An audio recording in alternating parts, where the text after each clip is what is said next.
The world breaks everyone, and afterwards some are strong at the broken places. Ernest Hemingway. Let's be real.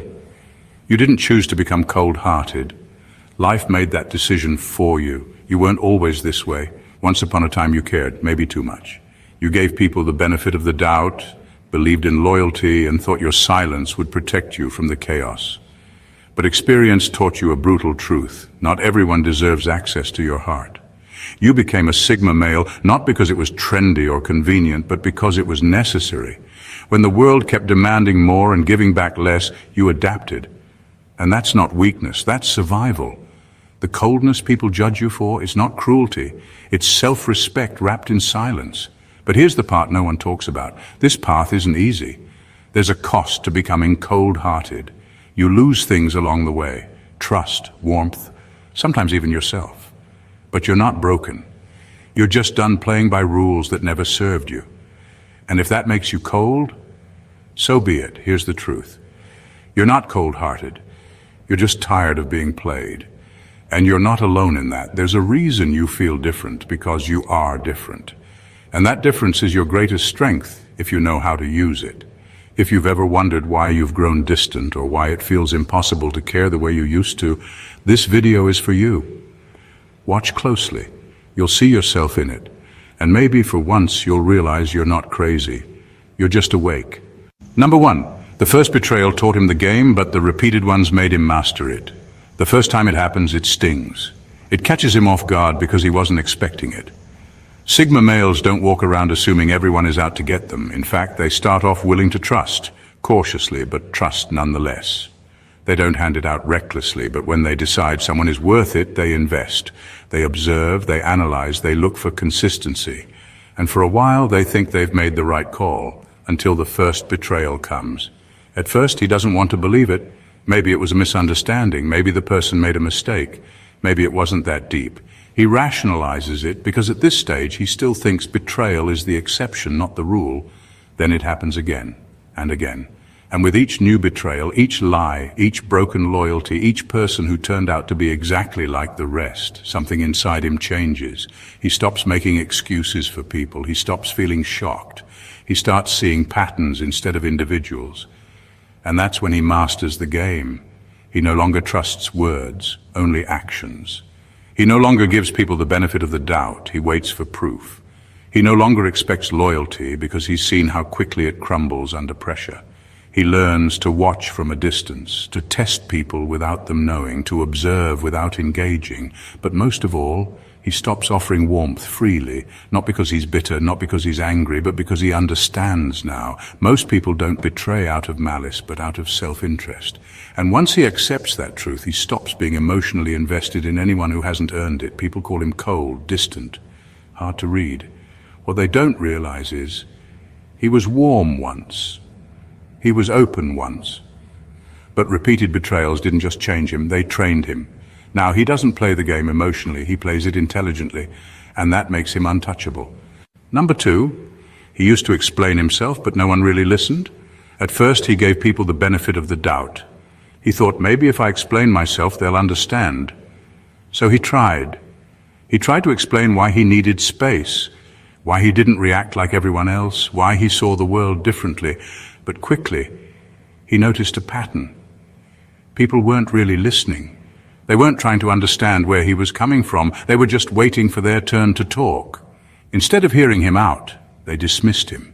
They told him he was overthinking, too distant, or making things harder than they needed to be. That's when it hit him. Explaining himself was pointless. People weren't interested in understanding him. They just wanted him to fit into their mold. They wanted him to explain himself only so they could argue against it. And that's when something inside him shifted. He stopped trying, not out of anger, not out of resentment, but because he realized it was a waste of energy. So he went silent. He stopped explaining why he needed time alone. He stopped justifying why he didn't react the way people expected. He stopped feeling the need to prove that his way of thinking wasn't wrong, just different. And with that silence, something else disappeared too, his warmth, because warmth requires connection. And connection requires being seen. But when he saw that no one truly wanted to see him, he withdrew. Not dramatically, not in a way that others even noticed at first. But piece by piece, layer by layer, he pulled himself away. Now, when people ask him why he does what he does, he just shrugs. When they question his choices, he doesn't argue. When they misunderstand him, he doesn't correct them. He lets them believe whatever they want. Not because he doesn't have an answer, but because he knows they never really wanted one in the first place. Number 3, he's seen people apologize without changing, so he stops accepting apologies. At one point, he believed in second chances. He thought people made mistakes, learned from them, and grew. He wanted to believe that a sincere apology meant something, that it was a turning point, not just a formality. But then, life showed him a harsh truth. Most apologies are just damage control. He started noticing a pattern. Someone would mess up, say sorry, and promise to do better. And for a while, it seemed like they would. But then, slowly, quietly, almost predictably, they'd slip right back into the same behavior, the same lies, the same disrespect, as if their apology had hit a reset button and they expected him to forget everything, but he didn't. He never did.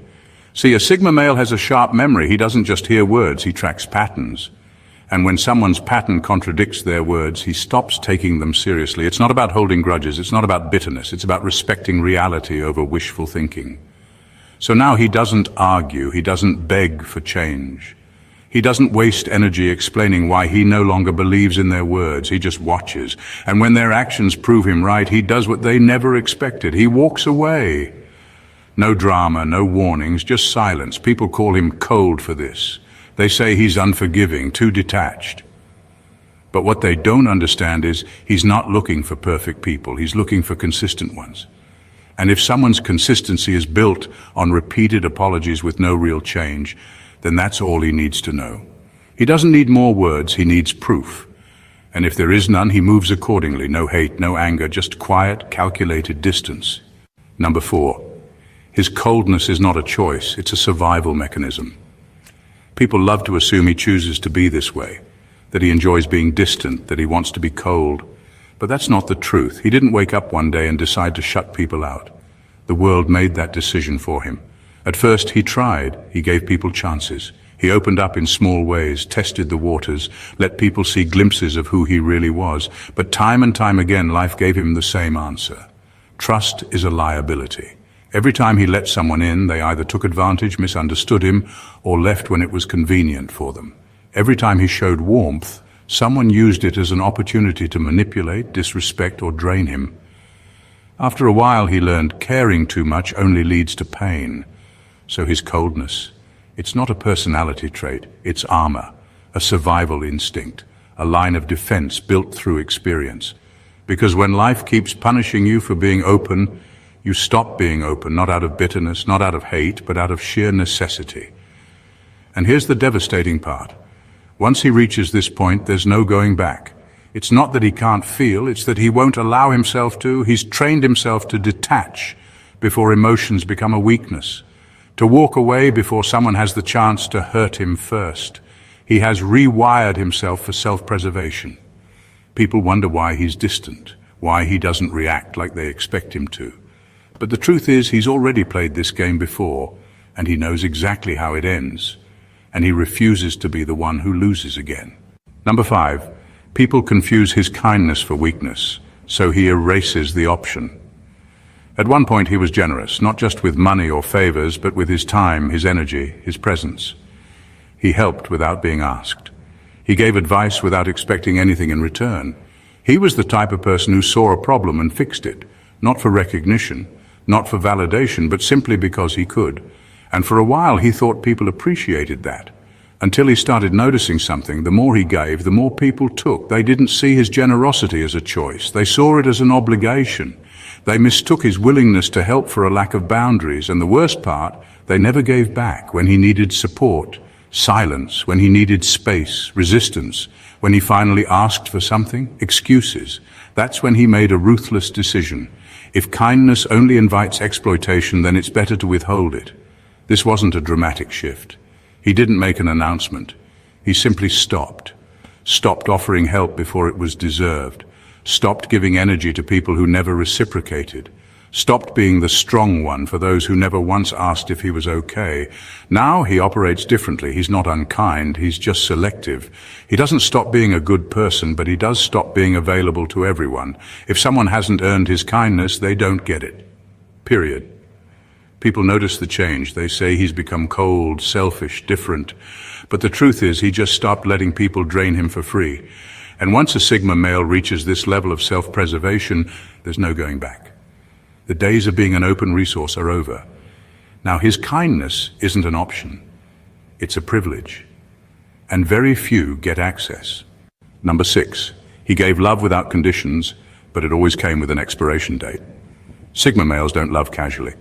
When they care about someone, it's not a surface-level attachment. It's deep, unwavering, and without conditions. He never loved for convenience, never based his feelings on what he could gain. When he loved, he gave everything. And that was his mistake. Because every time he let someone in, it ended the same way. Not necessarily with hatred, not always with betrayal, but always with disappointment. People say they want deep, unconditional love until they actually receive it. Then they start taking it for granted. They assume he'll always be there, always understanding, always willing to adjust himself to make things work. And when they get comfortable, they start pulling away. At first he blamed himself. Maybe he was too much. Maybe he loved too intensely. Maybe his loyalty made people restless. But then he noticed a pattern. People don't leave because he's too much. They leave because they never understood his depth to begin with.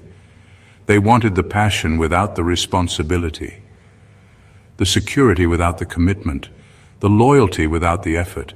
And when they realized he wasn't the type to play games, that he wouldn't tolerate half-hearted love, they drifted, or worse, they betrayed his trust completely. And that's when something inside him shifted. He stopped loving with the same fire, not because he wanted to, but because his heart no longer allowed it. The more he loved, the more he lost. And after a while, the pain outweighed the passion. So now he keeps his love guarded, not absent but controlled. He no longer hands it out freely, no longer believes words without proof. His love is no longer unconditional, it's earned. People say he's become distant, that he's afraid of love. But the truth? He's not afraid of love, he's afraid of wasting it.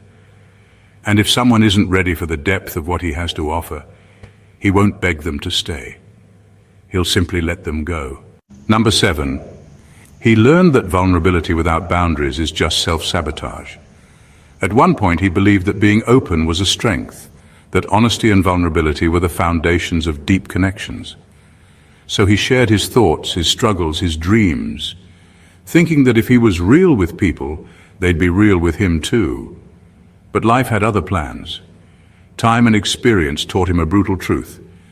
Being too open with the wrong people is like handing them a weapon and hoping they don't use it. And they always used it. He confided in people, only to have his words twisted and thrown back at him later. He shared his struggles, only to be met with indifference, or worse, judgment. He revealed his fears, his weaknesses, his doubts, thinking he was building trust, only to realize he was giving others the tools to manipulate him. That's when it clicked. Vulnerability without boundaries isn't bravery, it's self-sabotage. So he changed. Now he keeps his emotions under lock and key, not because he doesn't feel, but because he refuses to let just anyone have access to his inner world. He chooses silence over overexposure, distance over disappointment. He doesn't open up to people just because they ask. He watches, he observes, and only those who prove themselves get to see behind the curtain. People call him guarded, emotionally unavailable, even cold.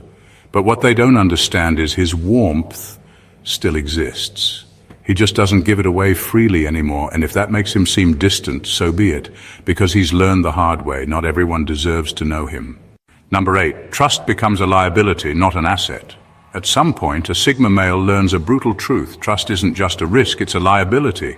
The first betrayal stings, but he shakes it off. The second one makes him cautious.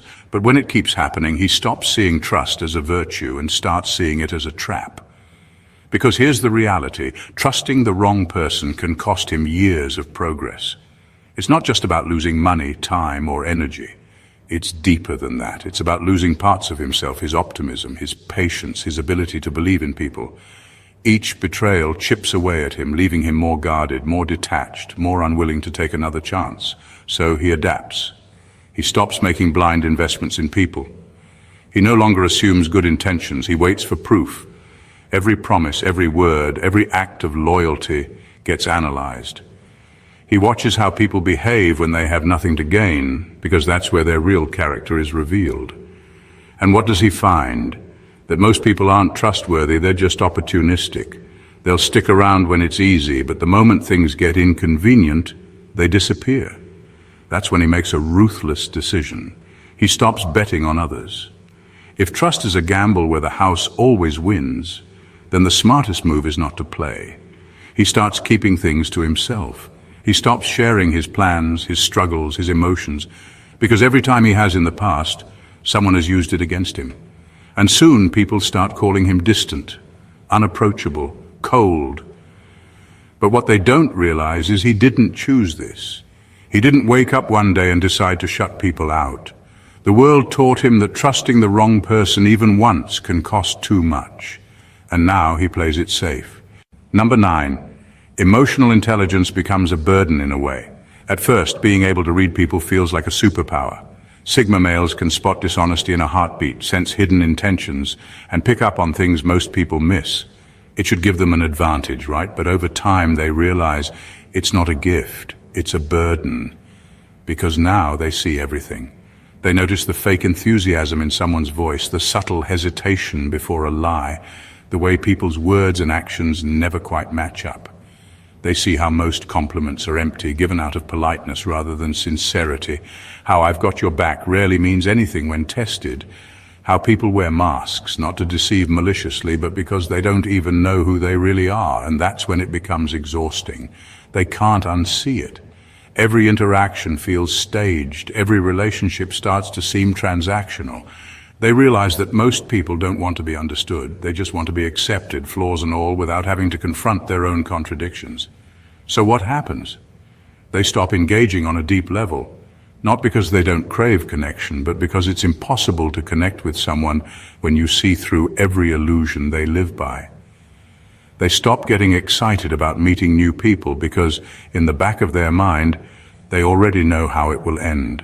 With another disappointment, another mask slipping, another forced conversation that leads nowhere. And so they withdraw. They keep their thoughts to themselves. They let others talk, pretending not to notice the lies and inconsistencies because correcting them is pointless. And eventually people start calling them cold, distant, hard to read. But the irony, they were never the unreadable ones. They just got tired of reading everyone else. Number 10, the weight of responsibility turns them numb. It starts off small. At first, you don't even realize it's happening. Someone needs help. You step up. A situation is falling apart. You handle it. People lean on you, rely on you, even expect you to come through because you always do. And for a while, it feels good. You tell yourself, "I got this. I can handle it." But then something shifts. The weight keeps piling on. More problems, more expectations, more people who assume you're built to carry it all, and one day it hits you. When was the last time someone asked if I was okay? And that's when the numbness begins. See, people love a problem solver, but they rarely stop to think that problem solvers might have their own problems too. The world assumes Sigma males don't need help because they never ask for it. But that's the thing. They stopped asking because no one was listening. At first you might have hinted at your exhaustion, maybe you even opened up a little, but the responses were disappointing. Empty words, a quick "you'll be fine," or worse, a shrug as if your struggles weren't worth discussing. So you learned to keep it all in. You became the rock, the steady force, the one who never cracks. And over time, emotions turned into background noise. And then one day, you wake up and realize you don't care anymore. Not in a bitter way, not in an angry way, just detached. The weight of responsibility didn't just exhaust you, it rewired you. Now, when people come to you with their problems, you don't feel much. You still help, out of habit, not emotion. You still fix things, but without attachment. It's not that you want to be cold, it's that you learned the hard way. If no one cares about your struggles, why should you care about theirs? Number 11. They realize most people aren't as deep as they pretend to be. Sigma males don't just seek connection, they seek depth. They crave conversations that go beyond the surface, relationships built on something real and people who think for themselves. But reality hits hard. They start to notice that most people don't actually have original thoughts. They don't question things, they don't challenge ideas, they just repeat what they've heard. The same recycled opinions, the same trendy beliefs, the same predictable small talk disguised as deep conversation. At first he tries. He asks thought-provoking questions. He brings up ideas that go against the norm. He digs beneath the surface, hoping to find something real. But time and time again he's met with blank stares, deflections, or the classic, "Why do you have to overthink everything?" That's when it clicks. Most people aren't looking for depth, they're looking for comfort. They don't want to challenge their beliefs, they just want validation. They don't want real conversations, they just want entertainment. They don't want truth, they want what's easy to digest. And so he withdraws. Not out of arrogance, not because he thinks he's better than everyone else, but because engaging feels like a waste of time. The conversations feel repetitive, the relationships feel hollow, the emotional investments feel pointless. He stops chasing connection and starts observing instead. He watches how people interact, how they blindly follow trends, how they latch onto whatever idea makes them feel included. And while others mistake his silence for shyness or coldness, the truth is simple. He's just not interested. Because once you realize how rare depth really is, you stop expecting it from everyone. Finally, the coldness was never the goal, it was the cost. Sigma males don't set out to become cold. They don't wake up one day and decide to shut people out. No, it happens slowly, through betrayals that taught them not to trust, through disappointments that forced them to adapt, through a world that took their kindness for granted until they had nothing left to give. But here's the truth. Their coldness isn't who they are, it's what they had to become. When people call them distant, detached, or unemotional, they don't realize what came before. They don't see the years of giving without return, of trusting only to be deceived, of caring for people who didn't care back. They don't understand that this version of the Sigma male, the one who keeps to himself, who trusts few, who doesn't waste energy on unnecessary connections, isn't a choice, it's survival. But here's where wisdom comes in. Being cold-hearted doesn't mean being empty. It doesn't mean losing your ability to feel. It means choosing where to invest your energy. And if experience has made you more selective, more guarded, more independent, that's not a weakness. That's evolution. Because at the end of the day, the Sigma male isn't bitter, he's not angry, he's just done wasting time on things that drain him. So if you find yourself becoming colder, don't see it as a flaw, see it as a refinement, a sharpening, a necessary shift that allows you to move smarter, trust wiser, and protect your peace. But here's the key. Never let the world make you numb to the things that still matter. Keep your fire, even if you shield it from most. Keep your depth, even if only a few ever see it. Be cold when necessary, but never forget, you are still in control of who gets to see the warmth beneath it all.